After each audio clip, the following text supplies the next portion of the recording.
शान्ताकारं भुजगशयनं पद्मनाभं सुरेशं विश्वाधारं गगनसदृशं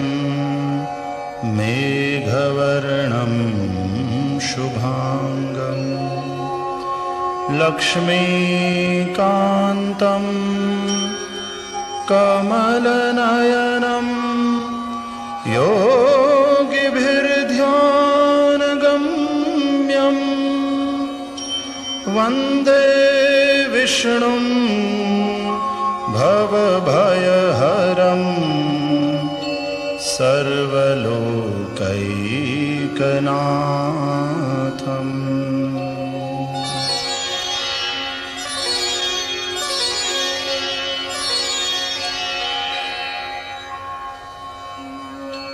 ॐ श्री परमात्मने नमः। अथ श्री विष्णु सहस्रनाम स्तोत्रम् यस्य स्मरणमात्रेण जन्म संसार बन्धनात् विमुच्यते। नमस्तस्मै विष्णवे प्रभविष्णवे। नमः समस्तभूतानां आदिभूताय भूभृते अनेकरूपरूपाय विष्णवे प्रभविष्णवे। वैशम्पायन उवाच श्रुत्वा धर्मान् शेषेण पावनानि च सर्वशः युधिष्ठिरः शान्तनवम् पुनरेवाभ्यभाषत।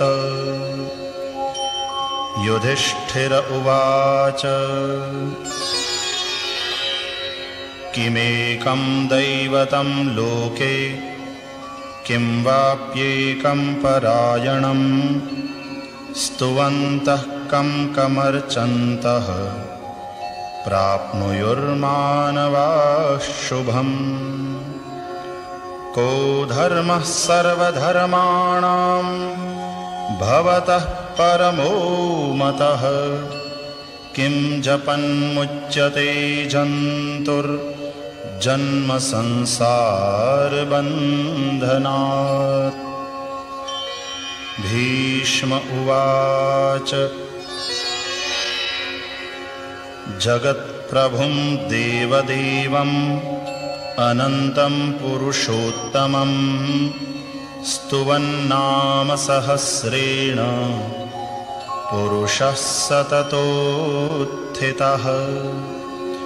तमेव चार्चयन् नित्यं भक्त्या पुरुषमव्ययं ध्यायन् स्तुवन् नमस्यंश्च यजमानस्तमेव च।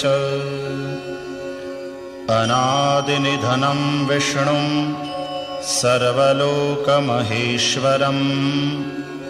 लोकाध्यक्षं स्तुवन्नित्यं सर्वदुःखातिगो भवेत्। ब्रह्मण्यं सर्वधर्मज्ञं लोकानां कीर्तिवर्धनं लोकनाथं महद्भूतं सर्वभूतभवोद्भवम्।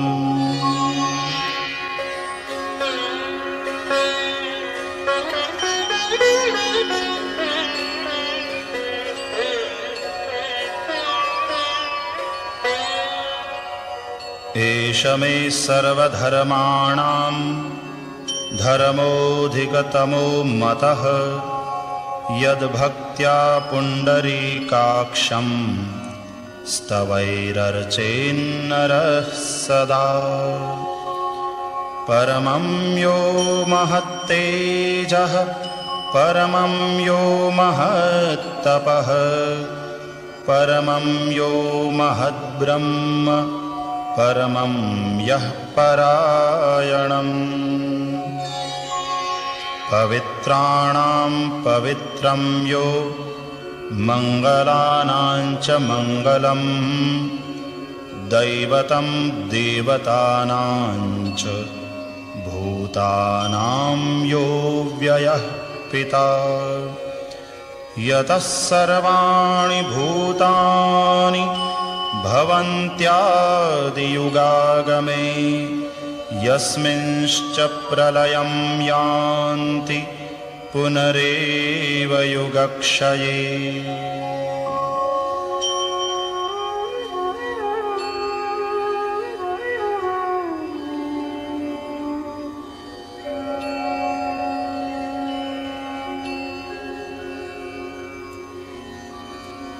तस्य लोकप्रधानस्य जगन्नाथस्य भूपते विष्णोर्नाम सहस्रं मे शृणु पापभयापहम् यानि नामानि गौणानि विख्यातानि महात्मनः ऋषिभिः परिगीतानि तानि वक्ष्यामि भूतये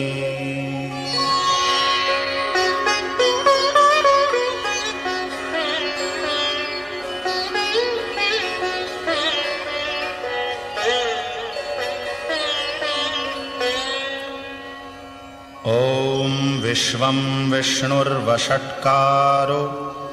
भूतभव्यभवत्प्रभुः भूतकृद्भूतभृद्भावो भूतात्मा भूतभावनः भूतात्मा परमात्मा च मुक्तानां परमा गतिः अव्ययः पुरुषः साक्षी क्षेत्रज्ञोऽक्षर एव च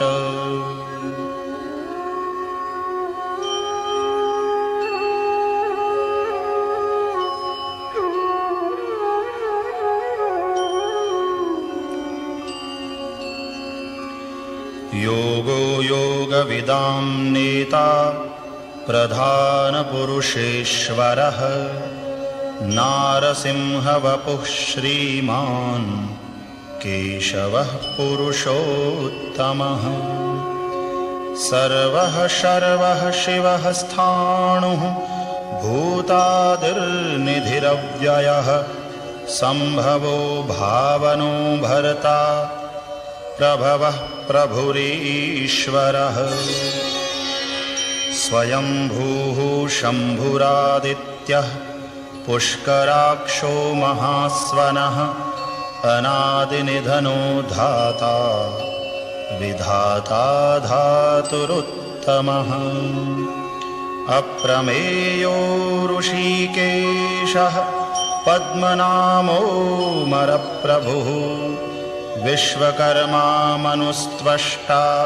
स्थविष्ठः स्थविरो ध्रुवः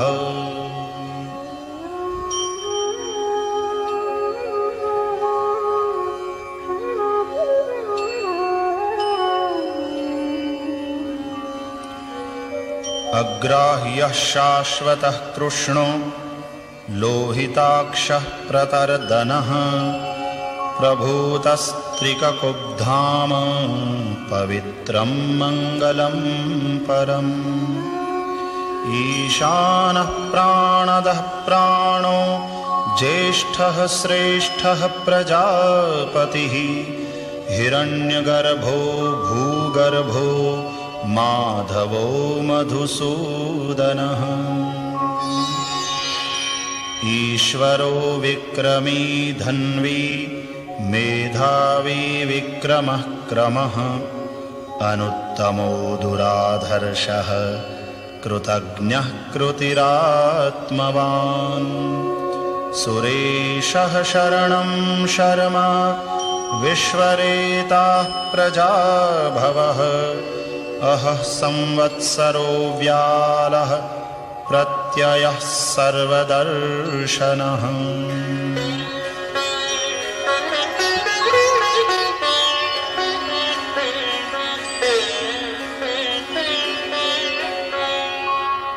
अजः सर्वेश्वरः सिद्धः सिद्धिः सर्वादिरच्युतः वृषा कपिरमेयात्मा सर्वयोगविनिःसृतः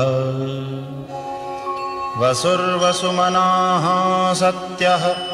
समात्मा संमितः समः अमोघः पुण्डरीकाक्षो वृषकर्मा वृषाकृतिः रुद्रो बहुशिरा बभ्रुर्विश्वयोनिः शुचिश्रवाः अमृतः शाश्वतस्थाणुः वरारोहो महातपाः सर्वगः सर्वविद्भानुर्विश्वक्सेनो जनार्दनः वेदो वेदविदव्यङ्गो वेदाङ्गो वेदवित् कविः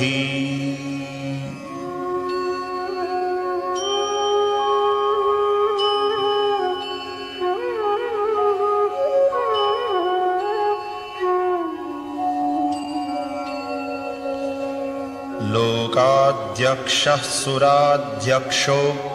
धर्माध्यक्षः कृताकृतः चतुरात्मा चतुर्व्यूहः चतुर्द्रंष्ट्रश्चतुर्भुजः भ्राजिष्णुर्भोजनं भोक्ता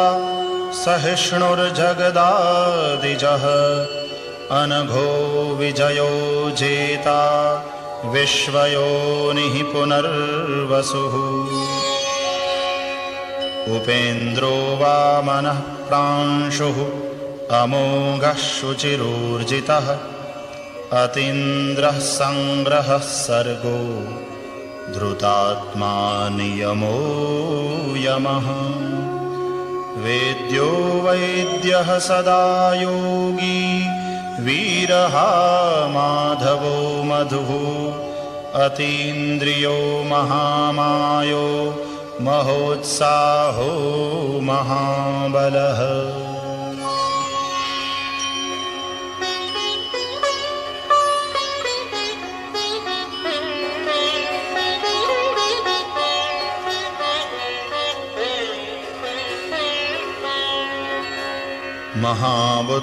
महाबुद्धिर्महावीर्यो महाशक्तिर्महाद्युतिः अनिर्देश्य वपुः श्रीमान्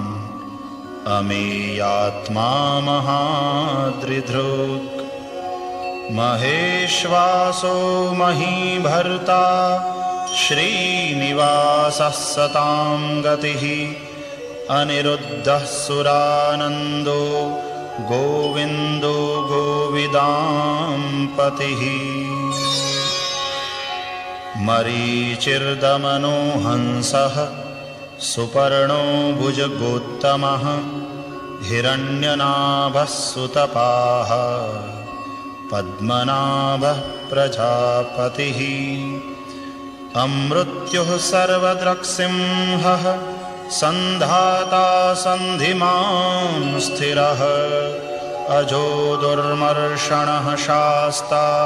विश्रुतात्मा सुरारिः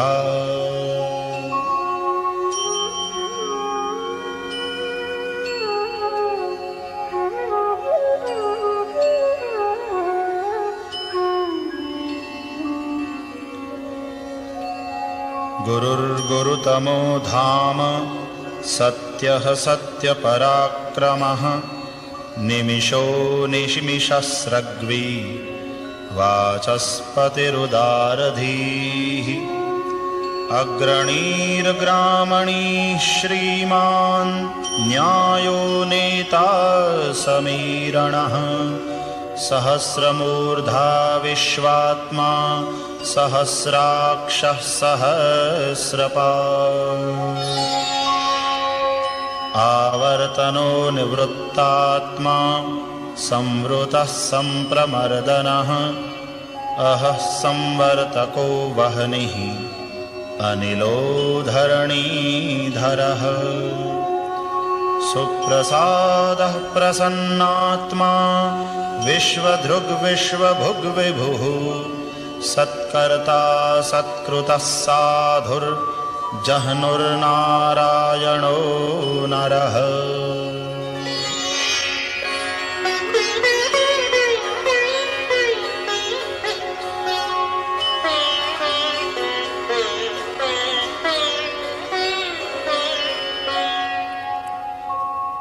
असंख्येयो प्रमेयात्मा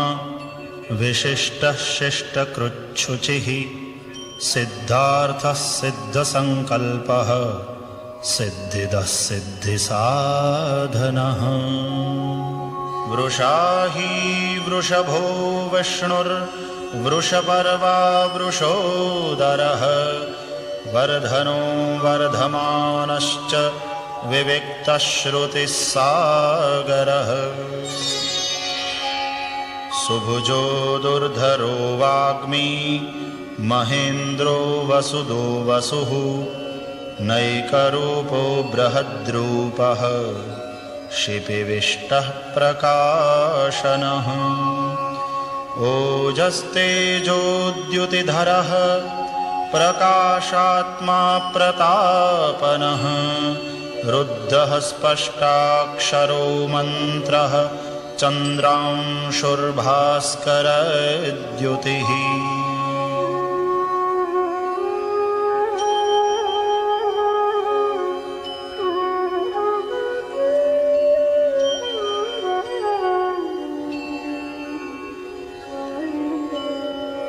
अमृतांशूद्भवो भानुः शशबिन्दुः सुरेश्वरः औषधं जगतः सेतुः सत्यधर्मपराक्रमः। भूतभव्यभवन्नाथः पवनः पावनो नलः कामः कामकृत्कान्तः कामः कामप्रदः प्रभुः। युगादिकृद्युगावर्तो नैकमायो महाशनः अदृश्यो व्यक्तरूपश्च सहस्रजिदनन्तजित्। इष्टो विशिष्टः शिष्टेष्टः शिखण्डी नहुषो वृषः क्रोधः क्रोधकृत्कर्ता विश्वबाहुर्महीधरः।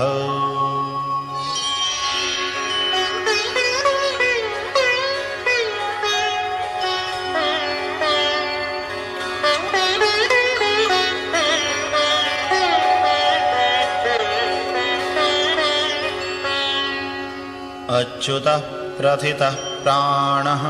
प्राणदो वासवानुजः अपान्निधिरधिष्ठानम् अप्रमत्तः प्रतिष्ठितः। स्कन्दः स्कन्दधरो धुर्यो वरदो वायुवाहनः वासुदेवो बृहद्भानुः आदिदेवः पुरन्दरः। अशोकस्तारणस्तारः शूरः शौरिर्जनेश्वरः अनुकूलः शतावर्तः पद्मी पद्मनिभीक्षणः। पद्मनाभोरविन्दाक्षः पद्मगर्भः शरीरभृत् महर्धिरुद्धो वृद्धात्मा महाक्षो गरुडध्वजः।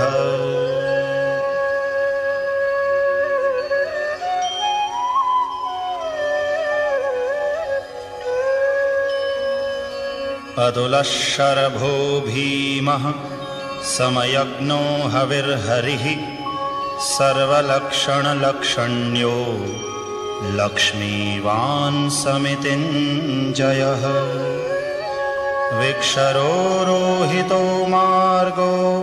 हेतुर्दामोदरः सहः महीधरो महाभागो वेगवानमिताशनः।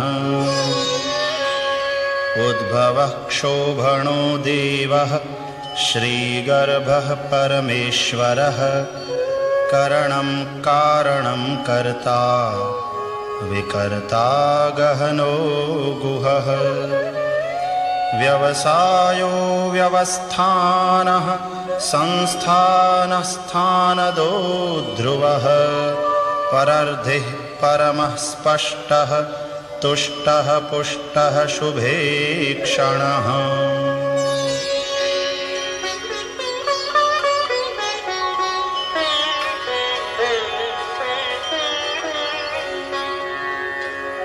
रामो विरामो विरजो मार्गो नेयो नयो नयः वीरः शक्तिमतां श्रेष्ठो धर्मो धर्मविदुत्तमः वैकुण्ठः पुरुषः प्राणः प्राणदः प्रणवः पृथुः हिरण्यगर्भः शत्रुघ्नो व्याप्तो वायुरधोक्षजः ऋतुः सुदर्शनः कालः परमेष्ठी परिग्रहः उग्रः संवत्सरो दक्षो विश्रामो विश्वदक्षिणः विस्तारस्थावरस्थाणुः प्रमाणं बीजमव्ययम् अर्थोऽनर्थो महाकोशो महाभोगो महाधनः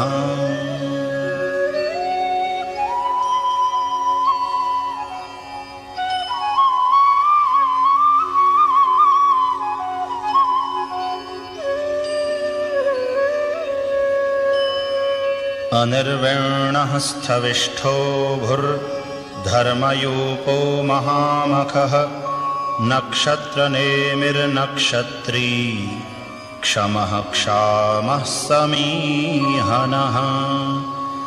यज्ञ इज्यो महेज्यश्च क्रतुः सत्रं सतां गतिः सर्वदर्शी विमुक्तात्मा सर्वज्ञो ज्ञानमुत्तमम्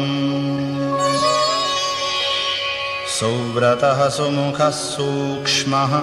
सुघोषः सुखदः सुहृत् मनोहरोजितक्रोधो वीरबाहुर्विदारणः स्वापनः स्ववशो व्यापी नैकात्मानैककर्मकृत् वत्सरो वत्सलो वत्सी रत्नगर्भो धनेश्वरः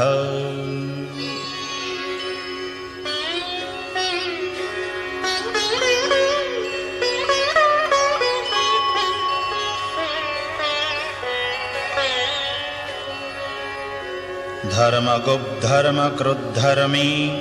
सदसत्क्षरमक्षरम् अविज्ञाता सहस्रांशुः विधाता कृतलक्षणः गभस्तिनेमिः सत्त्वस्थः सिंहो भूतमहेश्वरः आदिदेवो महादेवो देवेशो देवभृद्गुरुः उत्तरो गोपतिर्गोप्ता ज्ञानगम्यः पुरातनः शरीरभूतभृद्भोक्ता कपीन्द्रो भूरिदक्षिणः सोमपोऽमृतपः सोमः पुरुजित्पुरुषोत्तमः विनयो जयः सत्यसन्धो दाशार्हः सात्वतां पतिः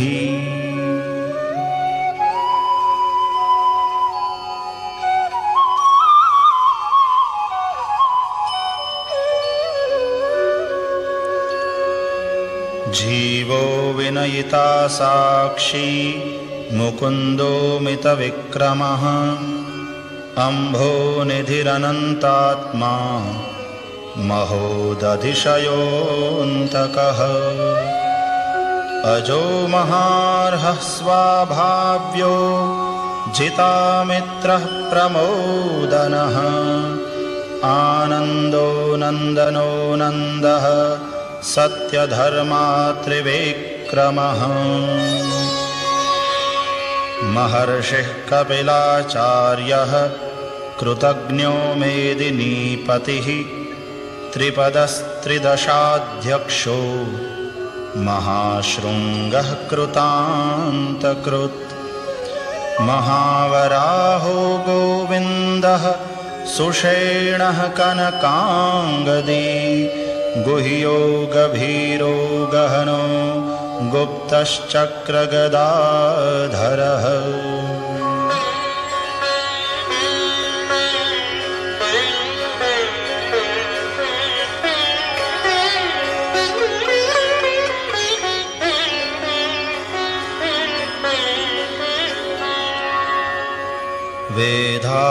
वेधास्वाङ्गोजितः कृष्णो दृढः सङ्कर्षणोच्युतः वरुणो वारुणो वृक्षः पुष्कराक्षो महामनाः भगवान् भगहानन्दी वनमाली हलायुधः आदित्यो ज्योतिरादित्यः सहिष्णुर्गतिसत्तमः सुधन्वा खण्डपरशुर्दारुणो द्रविणप्रदः दिवि स्पृक् सर्वद्रग्व्यासो वाचस्पतिरयो निजः त्रिसामा सामगः साम निर्वाणं भेषजं विशक् सन्न्यासकृच्छमः शान्तो निष्ठा शान्तिः परायणः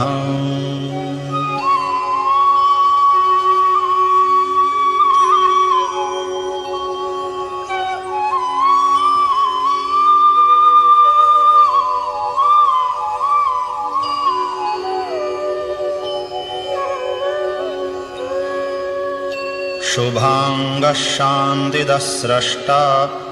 कुमुदः कुवलेशयः गोहितो गोपतिर्गोप्ता वृषभाक्षो वृषप्रियः अनिवर्ते निवृत्तात्मा संक्षेप्ताक्षेमकृच्छिवः श्रीवत्सवक्षाः श्रीवासः श्रीपतिः श्रीमताम्बरः श्रीदः श्रीशः श्रीनिवासः श्रीनिधिः श्रीविभावनः श्रीधरः श्रीकरः श्रेयः श्रीमान् लोकत्रयाश्रयः स्वक्षः स्वङ्गः शतानन्दो नन्दिर्ज्योतिर्गणेश्वरः विजितात्मा विधेयात्मा सत्कीर्तिश्छिन्न संशयः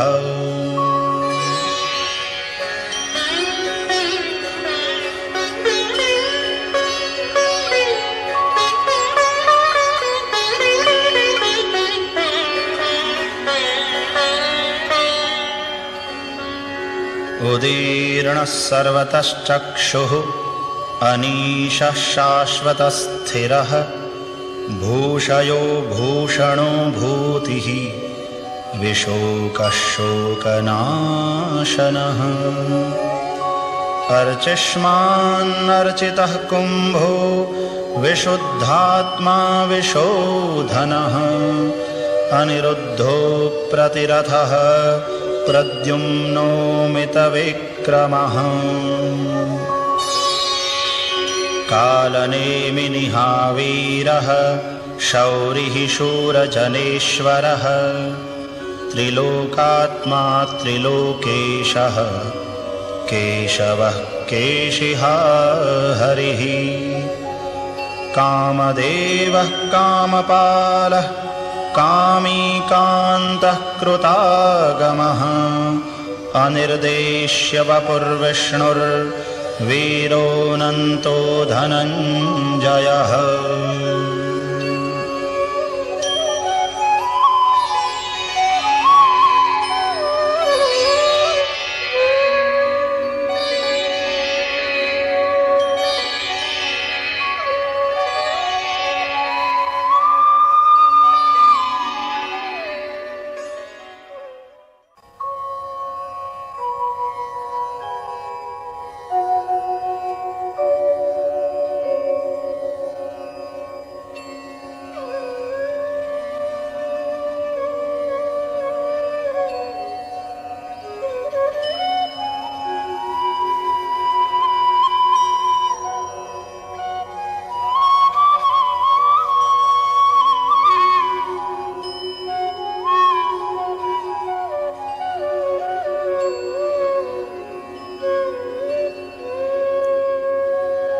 ब्रह्मण्यो ब्रह्मकृद्ब्रह्मा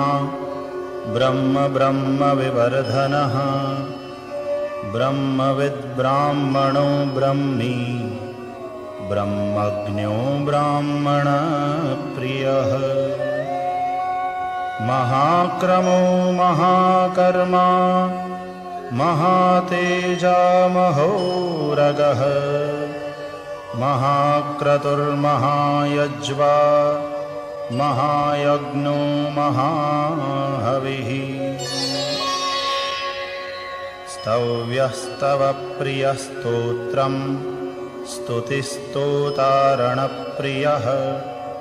पूर्णः पूरयिता पुण्यः पुण्यकीर्तिरनामयः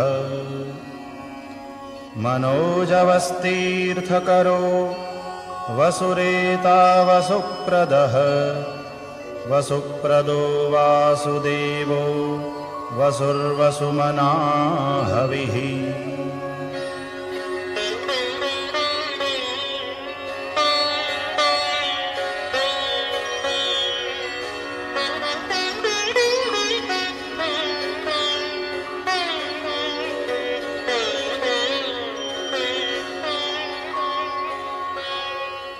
सद्गतिः सत्कृतिः सत्ता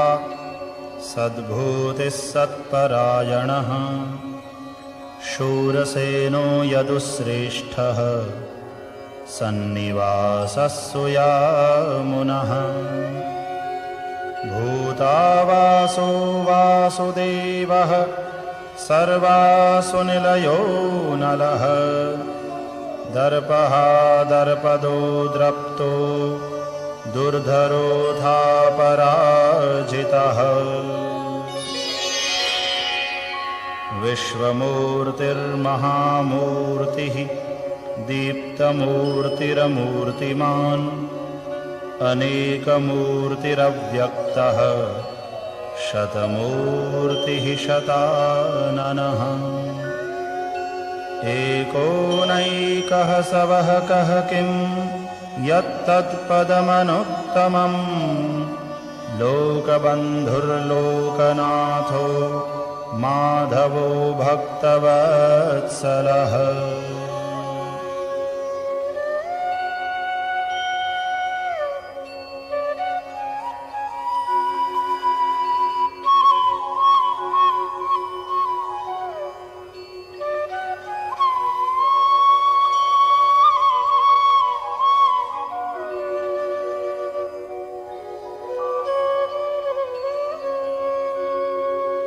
सुवर्णवर्णो हेमांगो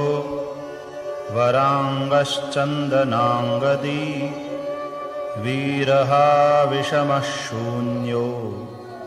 घृताशीरचलश्चलः अमानीमानदो मान्यो लोकस्वामी त्रिलोकधृक्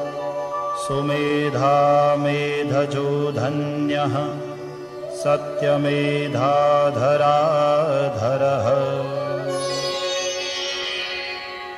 तेजो वृषोद्युतिधरः सर्वशस्त्रभृतांवरः प्रग्रहो निग्रहो व्यग्रो नैकशृङ्गो गदाग्रजः चतुर्मूर्तिश्चतुर्बाहुः चतुर्व्यूहश्चतुर्गतिः चतुरात्मा चतुर्भावः चतुर्वेदविदेकपात्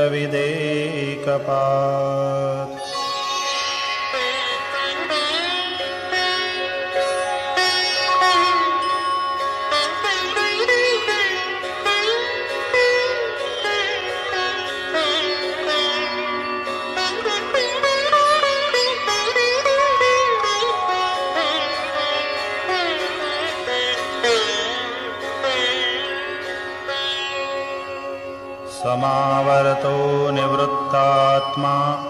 दुर्जयो दुरतिक्रमः दुर्लभो दुर्गमो दुर्गो दुरावासो दुरारिहा शुभांगो लोकसारंगः सुतन्तुस्तन्तुवर्धनः इन्द्रकर्मा महाकर्मा कृतकर्मा कृतागमः उद्भवः सुन्दरः सुन्दो रत्ननाभः सुलोचनः अर्को वाजसनः शृङ्गी जयन्तः सर्वविजयी सुवर्णबिन्दुरक्षोभ्यः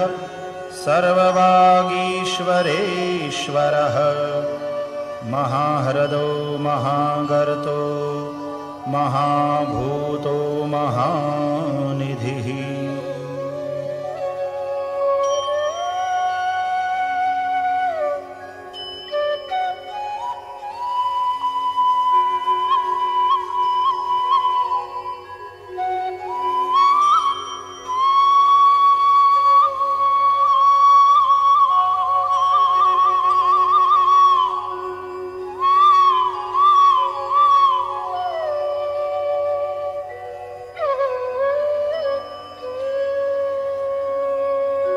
कुमुदः कुन्दरः कुन्दः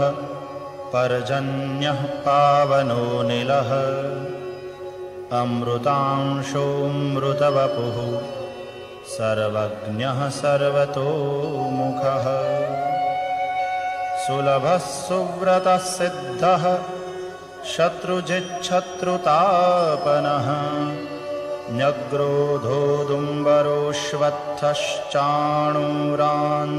न्यग्रोधोदुम्बरोऽश्वत्थश्चाणूरान्ध्रनिषूदनः सहस्रार्चिः सप्तजिह्वः सप्तैधाः सप्तवाहनः अमूर्तिरनघो चिन्त्यो भयकृद्भयनाशनः अणुर्बृहत्कृशः स्थूलो गुणभृन्निर्गुणो महान् अद्रुतस्वद्रुतस्वास्यः प्राग्वंशो वंशवर्धनः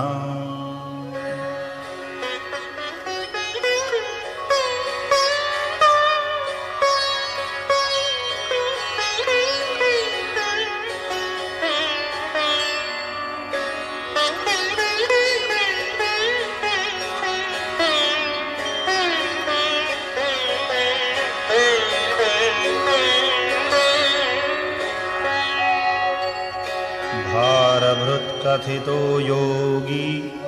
योगीशः सर्वकामदः आश्रमश्रमणक्षामः सुपर्णो वायुवाहनः धनुर्धरो धनुर्वेदो दण्डो दमयिता दमः अपराजितः सर्वसहो नियन्ता नियमो यमः सत्त्ववान् सात्विकः सत्यः सत्यधर्मपरायणः अभिप्रायः प्रियार्होर्हः प्रियकृत्प्रीतिवर्धनः विहाय सगतिर्ज्योतिः सुरुचिर्हुतभुग्विभुः रविर्विरोचनः सूर्यः सविता रविलोचनः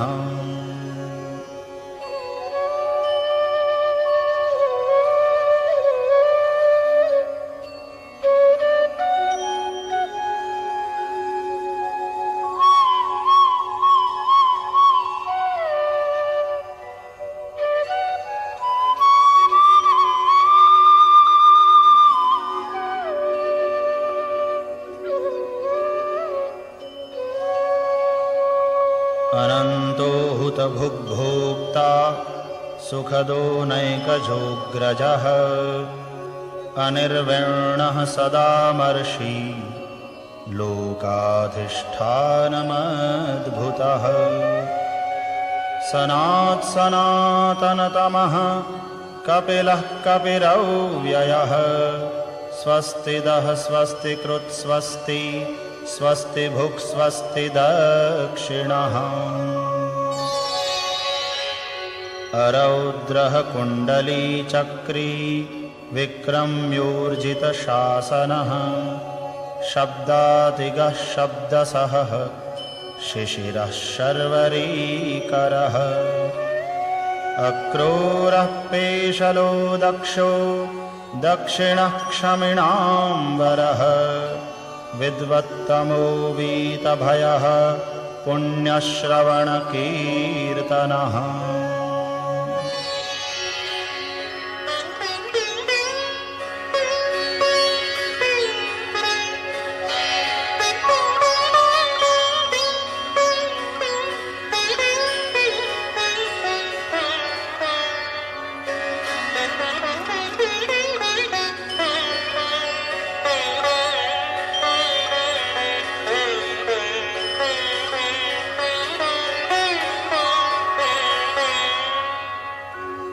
उत्तारणो दुष्कृतिः पुण्यो दुःस्वप्ननाशनः वीरः रक्षणः सन्तो जीवनः पर्यवस्थितः अनन्तरूपोऽनन्तश्रीः जितमन्युर्भयापहः चतुरस्रो गभीरात्मा विदिशो व्यादिशो दिशः अनादिर्भूर्भुवो लक्ष्मीः सुवीरो रुचिराङ्गदः जननो जनजन्मादिर्भीमो भीमपराक्रमः आधारनिलयो धाता पुष्पहासः प्रजागरः ऊर्ध्वगः सत्पथाचारः प्राणदः प्रणवः पणः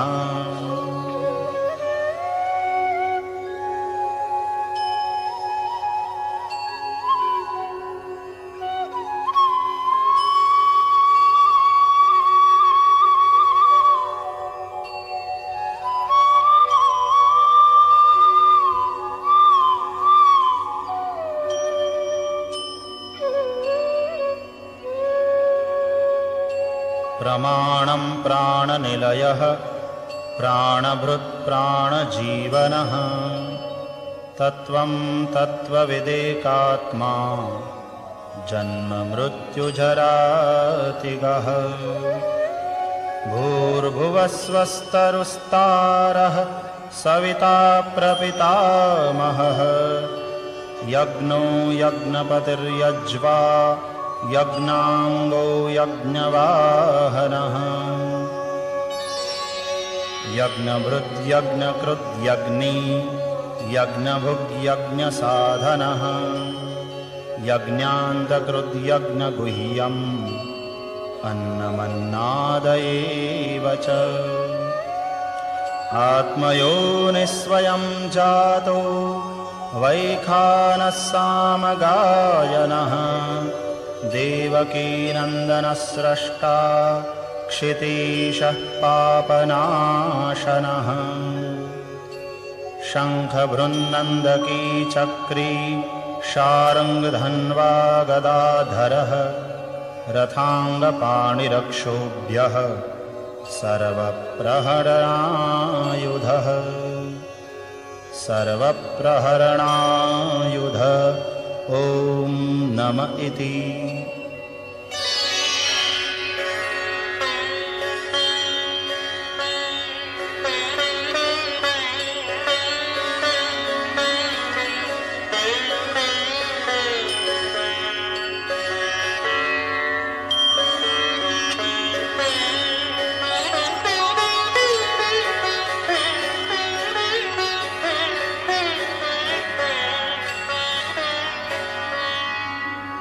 इतीदं कीर्तनीयस्य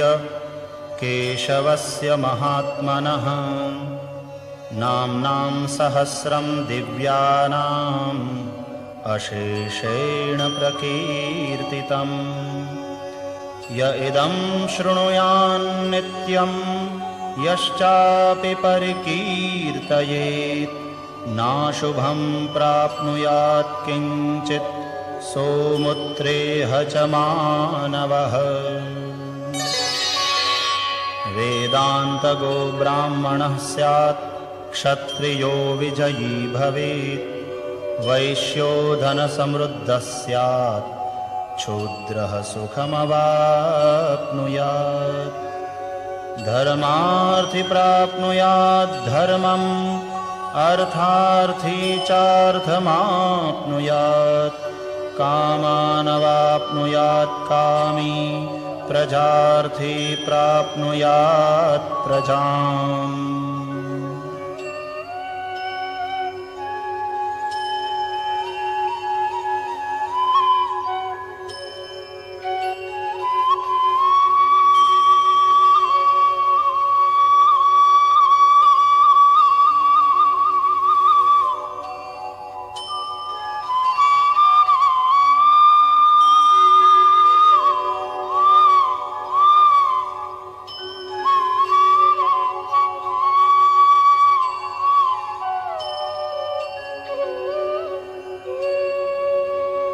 भक्तिमान्यः सदोत्थाय शुचिस्तद्गतमानसः सहस्रं वासुदेवस्य नाम्नामेतत्प्रकीर्तये यशः प्राप्नोति विपुलं ज्ञातिप्राधान्यमेव च अचलां श्रियमाप्नोति श्रेयः प्राप्नोत्यनोत्तमम् न भयं क्वचिदाप्नोति वीर्यं तेजश्च विन्दति भवत्यरोगोद्युतिमान् बलरूपगुणान्वितः रोगार्तो मुच्यते रोगात् बद्धो मुच्येत बन्धनात् भयान्मुच्येत भीतस्तु मुच्येतापन्न आपदः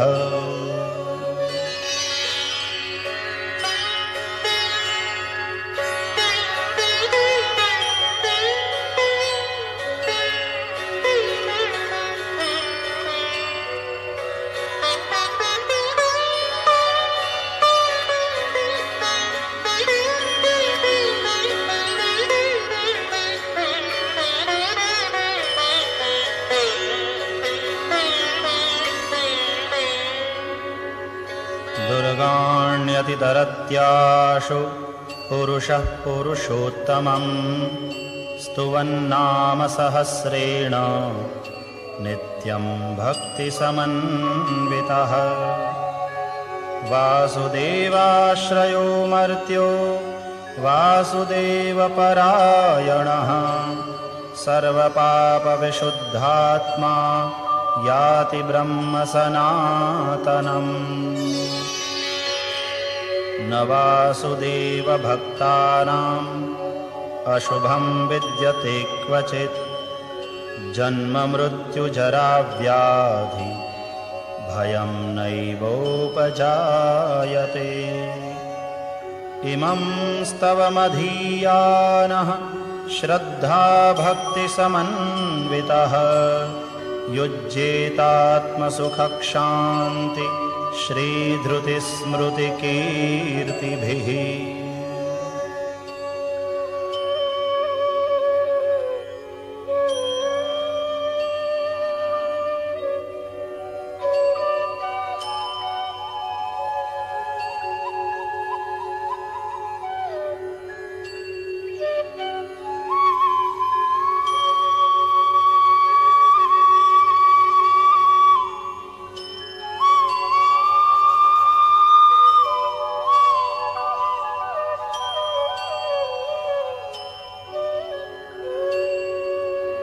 न क्रोधो न च मात्सर्यं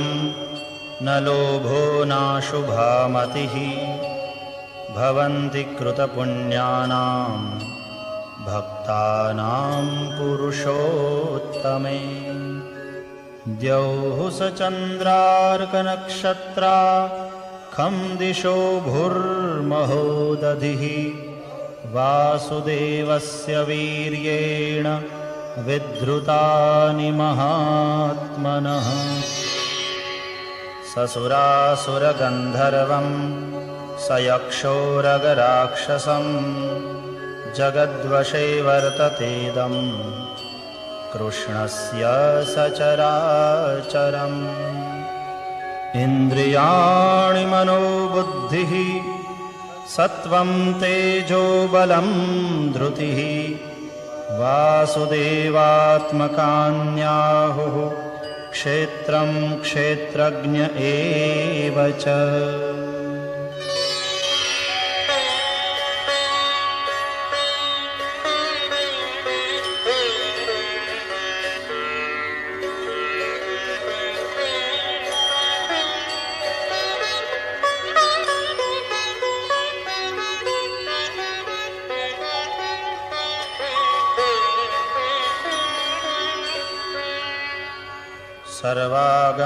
सर्वागमानामाचारः प्रथमं परिकल्पते आचारप्रभवो धर्मो धर्मस्य प्रभुरच्युतः ऋषयः पितरो देवा महाभूतानि धातवः जङ्गमा जङ्गमं चेदं जगन्नारायणोद्भवम् योगो ज्ञानं तथा सांख्यं विद्याः शिल्पादिकर्म च वेदाः शास्त्राणि विज्ञानम् एतत्सर्वं जनार्दनात् एको विष्णुर्महद्भूतं पृथग्भूतान्यनेकशः त्रीन् लोकान् व्याप्य भूतात्मा भुङ्क्ते विश्वभुगौ व्ययः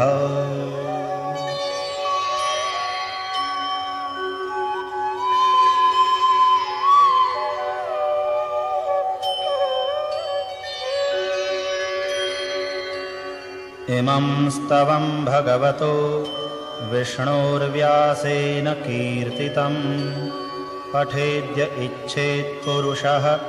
श्रेयः प्राप्तुं सुखानि च विश्वेश्वरमजं देवं जगतः प्रभवाप्ययं भजन्ति ये पुष्कराक्षं न ते यान्ति पराभवम्